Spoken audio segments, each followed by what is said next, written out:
यार, कभी सोचा है फिलिस्तीन के बारे में? नहीं ना। हम में से कितने लोग हैं जो इस जगह के बारे में गहराई से जानते हैं? बस वही बम बम धमाके, लड़ाई झगड़े की खबरें सुनते रहते हैं। हर दिन की खबरों में बस यही सुनने को मिलता है। पर दोस्तों, फिलिस्तीन सिर्फ यही नहीं है। यहाँ की जिंदगी में और भी बहुत कुछ है जो हमें जानना चाहिए। यार, ये जगह तो इतिहास से भरी पड़ी है, संस्कृति से सराबोर है। यहाँ के हर कोने में आपको इतिहास की कहानियां मिलेंगी। यहाँ की खूबसूरती देखोगे तो आंखें फटी की फटी रह जाएंगी। यहाँ के नज़ारे इतने अद्भुत हैं कि आप यकीन नहीं कर पाएंगे। तो आज हम आपके लिए लाए हैं फिलिस्तीन के 10 सबसे बेहतरीन जगह, जो आज आपको नहीं देखने को मिलेगा। जहाँ की खूबसूरती देखकर आप भी कहेंगे वाह। यहाँ की हर जगह अपने आप में एक कहानी कहती है। क्या जगह है यार? तो हो जाओ तैयार, क्योंकि हम आपक पहलू दिखाने वाले हैं कुछ ऐसा जो आपने पहले कभी नहीं देखा होगा। क्योंकि ये सफ़र होने वाला है बहुत ही खास। चलिए इस अद्भुत यात्रा पर निकलते हैं और फिलिस्तीन की अनदेखी खूबसूरती को देखते हैं। यार, यरूशलेम तो मानो इतिहास का खजाना है। यहाँ की हर ईंट, हर पत्थर में सदियों पुरानी कहानियां छुपी हुई हैं। यहाँ पर हर गली, हर नुक्कड़ पर आपको पुरानी कहानियां सुनने को मिलेंगी। इन गलियों में चलते हुए ऐसा लगता है जैसे आप समय में पीछे चले गए हों। यहाँ पर 3 धर्मों का संगम है, यहूदी, ईसाई और मुस्लिम। ये जगह धार्मिक सहिष्णुता और विविधता का प्रतीक है। यहाँ के धार्मिक स्थल और उनकी कहानियां आपको मंत्रमुग्ध कर देंगी। यहाँ की वेस्टर्न वॉल देखकर तो रूह कांप जाती है। ये दीवार यहूदी धर्म का एक महत्वपूर्ण स्थल है और यहाँ पर आकर एक अलग ही शांति का अनुभव होता है। और हाँ, यहाँ का खाना, यार क्या बताऊं, मुंह में पानी आ जाता है। यहाँ के बाजारों में घूमते हुए आपको तरह तरह के स्वादिष्ट व्यंजन मिलेंगे। हमूस, फलाफेल, शवरमा, सब कुछ इतना स्वादिष्ट होता है कि बस पूछो मत। यहाँ के खाने में एक अलग ही जादू है जो आपको बार बार यहाँ आने पर मजबूर कर देगा। तो यार, अगर कभी मौका मिले तो यरूशलेम जरूर जाना। यहाँ की संस्कृति, इतिहास और खाना सब कुछ अद्वितीय है। और हाँ, मेरे लिए भी शवरमा पैक करवा लाना। यरूशलेम की यात्रा एक ऐसा अनुभव है जिसे आप कभी नहीं भूल पाएंगे। दोस्तों, बेथलहम, ईसा मसीह का जन्म स्थान। यहाँ पर आकर एक अलग ही शांति का अनुभव होता है। चर्च ऑफ द नेटिविटी तो देखना ही बनता है। और यार, यहाँ की क्रिसमस की सजावट, वाह, देखकर मन खुश हो जाता है। हर तरफ रोशनी ही रोशनी। और हाँ, यहाँ के बाजारों में घूमना मत भूलना। यहाँ से आप अपने घर वालों के लिए सुंदर सुंदर तोहफे खरीद सकते हैं। यार, हेब्रोन जाना मतलब इतिहास के पन्नों में गोते लगाना। यहाँ पर आपको मिलेगा टूम्ब ऑफ द पेट्रियार्क्स, जहाँ पर इब्राहिम, इसहाक और जैकब को दफनाया गया था। यहाँ की संस्कृति भी बड़ी निराली है। लोग बड़े ही मिलनसार और मेहमाननवाज होते हैं। और हाँ, यहाँ की मिठाई तो बड़ी ही जबरदस्त होती है। नाफे, बकलवा, नाम सुनकर ही मुंह में पानी आ जाता है। Chapter 4, Jericho. दुनिया का सबसे पुराना शहर। यार, जेरिको को दुनिया का सबसे पुराना शहर माना जाता है। यहाँ पर आकर ऐसा लगता है जैसे हम समय में पीछे चले गए हों। यहाँ के प्राचीन खंडहर देखकर तो रोंगटे खड़े हो जाते हैं।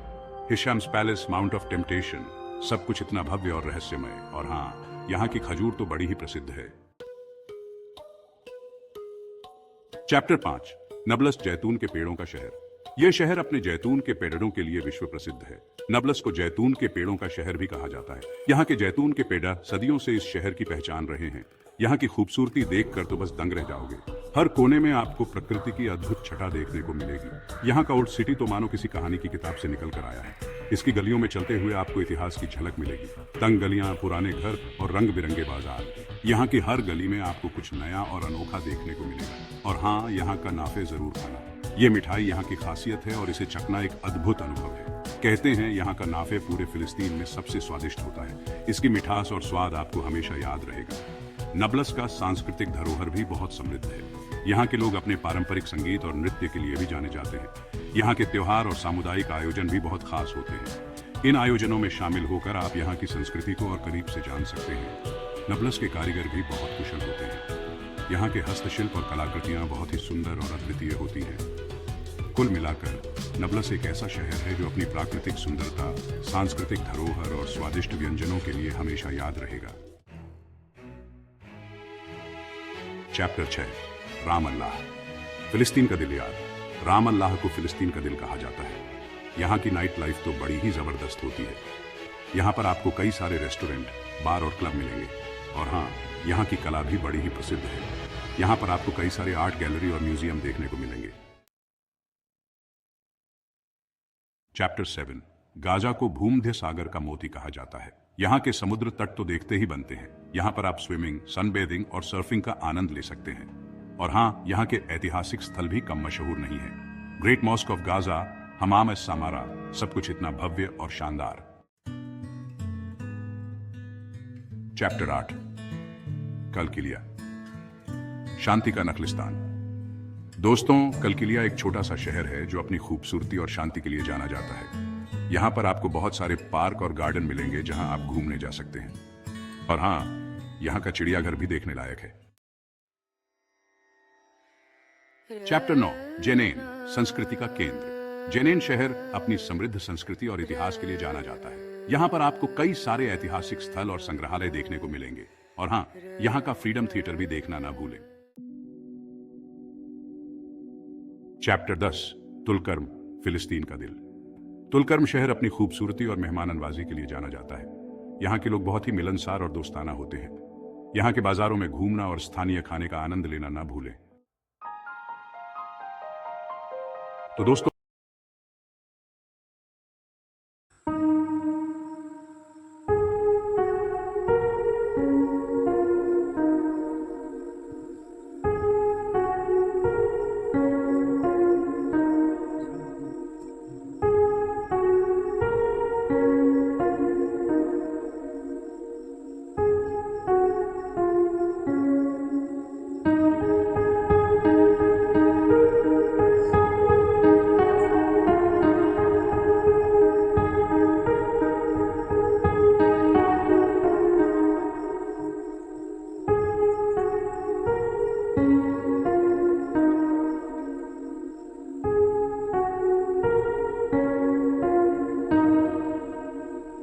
बनता हुआ देश, फलस्तीन की चल रही जद्दोजहद, a land divided the ongoing struggle of Palestine.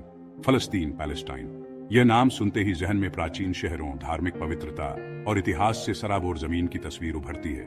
मगर आज यह संघर्ष विस्थापन और आत्मनिर्णय के लिए एक कठिन संघर्ष का पर्याय बन गया है। दशकों से फलस्तीनी लोग कब्जे, बेदखली और अपने मौलिक अधिकारों के व्यवस्थित क्षरण का सामना कर रहे हैं। यह निबंध वर्तमान समय में फलस्तीनियों के सामने आने वाली बहुआयामी चुनौतियों को उजागर करेगा, उनके दैनिक जीवन पर कब्जे के गहरे प्रभाव की जांच करेगा। आवाजाही पर लगे प्रतिबंधों से लेकर स्वास्थ्य सेवा प्रणाली के चरमराने तक इस लंबे संघर्ष के परिणाम गंभीर और दूरगामी हैं। ऐतिहासिक गूंज, एक सदी का बेदखली, historical echoes, a century of dispossession. फलस्तीनी दुर्दशा की जटिलताओं को समझने के लिए इतिहास के पन्नों को पलटना होगा। 1917 का बाल्फोर घोषणा पत्र, बाल्फोर डिक्लेरेशन ऑफ 1917, फलस्तीनी कथा का एक महत्वपूर्ण क्षण ने फलस्तीन में एक यहूदी घर का वादा किया, एक ऐसी भूमि जो पहले से ही एक महत्वपूर्ण अरब आबादी द्वारा बसाई गई थी। इस घोषणा ने कलह के बीज बोए, घटनाओं की एक श्रृंखला शुरू की जिसका समापन 1948 के अरब इजराइल युद्ध के दौरान सैकड़ों हजारों फलस्तीनियों के विस्थापन के रूप में हुआ। नकबा, जिसका अर्थ अरबी में तबाही है, ने कई फलस्तीनियों के लिए एक लंबे निर्वासन की शुरुआत की। उनकी पुश्तैनी भूमि एक नए राज्य इजराइल में तब्दील हो गई। फलस्तीनी जीवन के ढहते हुए स्तंभ संकट में स्वास्थ्य सेवा, the crumbling pillars of Palestinian life health care in crisis. दशकों के अविकास और सीमित संसाधनों से जूझ रही फलस्तीनी स्वास्थ्य सेवा प्रणाली चल रहे कब्जे के बोझ तले दबी हुई है। इजरायली चौकियों और परमिट आवश्यकताओं के कारण अस्पतालों और विशेष चिकित्सा देखभाल तक पहुंच बुरी तरह बाधित है। कल्पना कीजिए कि आपके बच्चे को इलाज योग्य बीमारी है और आपको अस्पताल जाने से वंचित कर दिया जाता है। यह कई फलस्तीनियों की भयावह वास्तविकता है। उनका स्वास्थ्य एक ऐसी व्यवस्था का बंधक है जो भलाई पर नियंत्रण को प्राथमिकता देती है। गाजा पर इजरायली नाकेबंदी से स्थिति और भी बदतर हो गई है, जिसने अर्थव्यवस्था को पंगु बना दिया है और आवश्यक चिकित्सा आपूर्ति और उपकरणों की भारी कमी हो गई है। भाग 4, कब्जे के तहत शिक्षा, दबा हुआ सामर्थ्य और अनिश्चित भविष्य। Section 4, education under occupation, stifled potential and uncertain futures. शिक्षा एक मौलिक मानव अधिकार और किसी भी समाज की प्रगति की आधारशिला फलस्तीन में महत्वपूर्ण चुनौतियों का सामना करती है। फलस्तीनी बच्चे अक्सर ऐसे स्कूलों में जाते हैं जहां बुनियादी संसाधनों की कमी होती है, भीड़ भाड़ वाले कमरों से लेकर योग्य शिक्षकों की कमी तक। हिंसा और सैन्य घुसपैठ का लगातार खतरा उनकी शिक्षा पर एक लंबी छाया डालता है, उनके सीखने में बाधा उत्पन्न करता है और भविष्य के बारे में अनिश्चितता की गहरी भावना पैदा करता है। इसके अलावा इजरायली अधिकारी अक्सर फलस्तीनी शिक्षकों और छात्रों की आवाजाही को प्रतिबंधित करते हैं, उन्हें शैक्षिक अवसरों से वंचित करते हैं और शैक्षणिक प्रगति में बाधा डालते हैं। भाग 5, बेड़ियों वाला जीवन, आवाजाही पर प्रतिबंध और गरिमा का क्षरण। Section 5, shackled lives, movement restrictions and the erosion of dignity. फलस्तीनियों के लिए आवाजाही एक दिया गया अधिकार नहीं, बल्कि एक विशेषाधिकार है, जिसे इजरायली अधिकारियों की मर्जी से प्रदान या रद्द कर दिया जाता है। अलगाव, बाधा, चौकियों और परमिट व्यवस्था के निर्माण ने फलस्तीनी क्षेत्रों को खंडित कर दिया है, समुदायों को अलग कर दिया है और सामाजिक और आर्थिक जीवन रेखाओं को तोड़ दिया है। कल्पना कीजिए कि आप अपने परिवार से अलग हो गए हैं, मनमाने प्रतिबंधों के कारण प्रियजनों से मिलने या महत्वपूर्ण कार्यक्रमों में शामिल होने में असमर्थ हैं। यह अनगिनत फलस्तीनियों की दैनिक वास्तविकता है। उनका जीवन एक अदृश्य पिंजरे के भीतर सीमित है।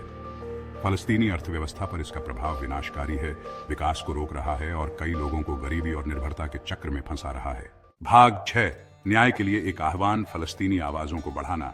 Section 6, a call for justice, amplifying Palestinian voices. फलस्तीनी लोगों की दुर्दशा पर हमें ध्यान देने और कार्रवाई करने की आवश्यकता है। हमें केवल दुख को स्वीकार करने से आगे बढ़ना चाहिए और एक न्याय संगत और स्थायी समाधान की दिशा में काम करना चाहिए, जो सभी की गरिमा और अधिकारों को कायम रखे। फलस्तीनी आवाजों को बढ़ाकर, गलत सूचना को चुनौती देकर और मानवाधिकारों और समानता को बढ़ावा देने वाली नीतियों की वकालत करके हम एक ऐसे भविष्य में योगदान दे सकते हैं जहां फलस्तीनियों को अब उनकी मौलिक स्वतंत्रता से वंचित नहीं किया जाएगा। यह सुनिश्चित करना हमारी सामूहिक जिम्मेदारी है कि न्याय और आत्मनिर्णय के सिद्धांत प्रबल हों, एक ऐसे भविष्य का मार्ग प्रशस्त करें जहां फलस्तीनी अंततः अपनी ही भूमि पर शांति और सुरक्षा से रह सकें।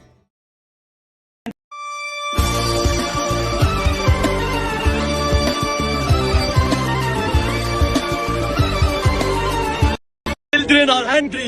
Where are you? I don't forgive anybody shows this video without children. Where are the people of the humanity? Be a human and help me. Don't leave us alone. 5 seconds to help me and my family. Please donate or share or comment. I need support you. This video for every human. Don't escape and listen to me. I need your help to get out for treatment. I have get out every 3 months. I am a cancer patient. The link in my bio.